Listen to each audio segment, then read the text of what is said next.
I've wept for those who suffer. At the beginning of term, I came across the book The Last Lecture, written primarily by a professor at Carnegie Mellon, the late Randy Pausch. Reading the description, I felt that I had a solid lead for my end-of-term project for class. There are a number of books, news stories, and various magazine and newspaper articles about people whose lives change drastically after either a near-death experience or upon finding out that they only have a certain amount of time left. Why is this, I asked? Is there some type of wisdom these people gain at the end? After reading various texts, speaking with a few people, and a bit of reflection, I formed a hypothesis. People have a base understanding of what things in their lives are ultimately important and worthwhile. It is due to a factor I term the illusion of time that a person loses sight of those things of importance. When a person approaches certain death with the knowledge of a given timeline, the wisdom gained shatters the illusion of time, and the ultimately important things come into focus once more for the person in question.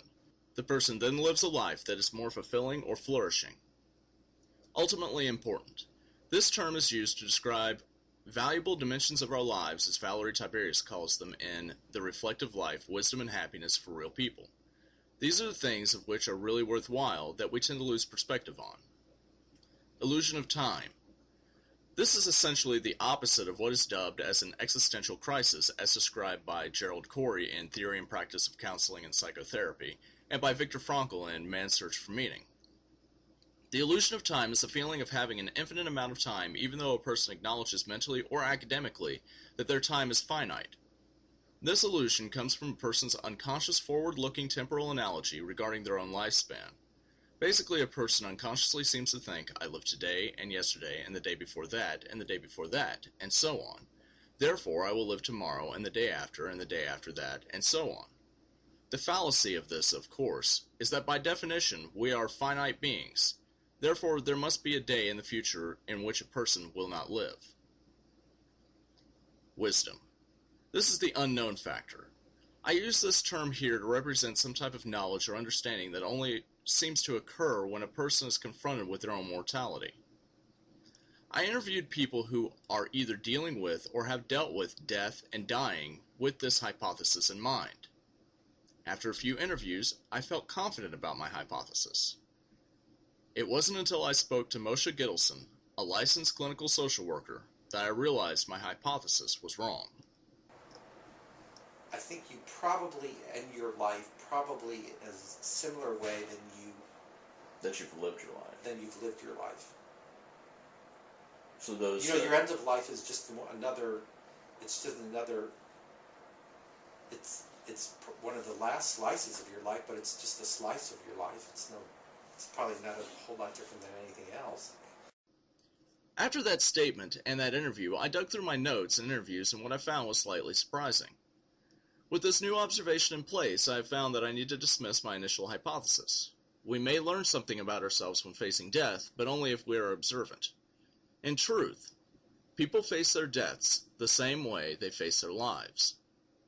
If you are an optimistic workaholic in life, then you will be an optimistic workaholic when facing death. If you present a fictional story as your life, then you will present the same type of fiction when facing death. If you are overwhelmingly religious in life, then you will be overwhelmingly religious when facing death. And if it takes a major event to prompt you into action, then that will likely show itself while you are facing death. Our first case is Melissa Massey, a licensed professional counselor. I had initially interviewed Melissa for her professional expertise. While in the interview, however, she indicated that she had dealt with personal brushes with death because of medical issues. After having my pancreas operated on twice, the first time I didn't do anything wrong, quote unquote, but the second time I had pretty much given up. I didn't want to go through it again. I was in denial for 3 years. I had the physical symptoms of, vomiting and hurting all the time, but I chose to ignore it. I didn't want to take the medications. I didn't want to go to the doctor, so I had just given up. And I think because of that, I went downhill a lot faster that way than I would if I had, chosen not to be in denial and accept it and do what I needed to do and move on. And in the end, that's what I did. I had the surgery. I did everything that they recommended because I had accepted it. What were you sick with? My pancreas was shutting down. My body was producing the insulin, but it wasn't using it. So it was just storing it. Well, because it was working overtime, it was causing it to be inactive. So, and the first time it almost killed me. Like, I literally almost died twice on the operating table. Has that changed your outlook on life? Yes. At least to a degree. I say that because it did back then. But the last 3 years, instead of doing what I needed to do, I put work first.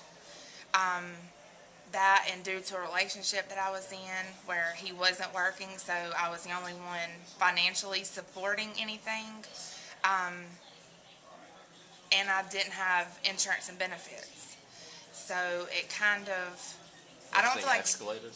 Right. I don't think I was doing it quote unquote on purpose because I hadn't accepted it. It just wasn't feasible at that time for me to do it. Melissa obviously held her responsibilities with work in higher regard than her own health. It wasn't until later that we find the catalyst for her change.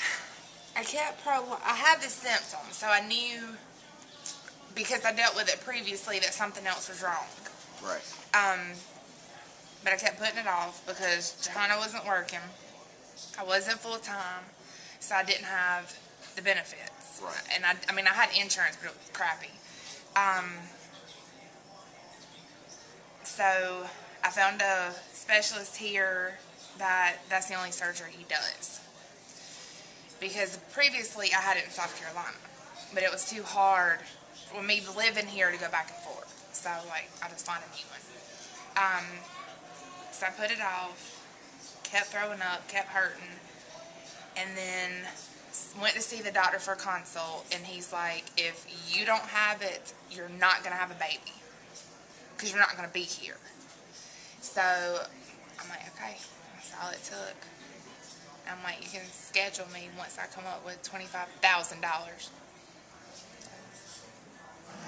And so you, but when did I told her after I came from the consult, because he said that I wouldn't be able to have the baby, or wouldn't be able to have a baby, and I wouldn't live. Because in the 3 years, it was 10 times worse than it was 8 years ago when I originally had the surgery.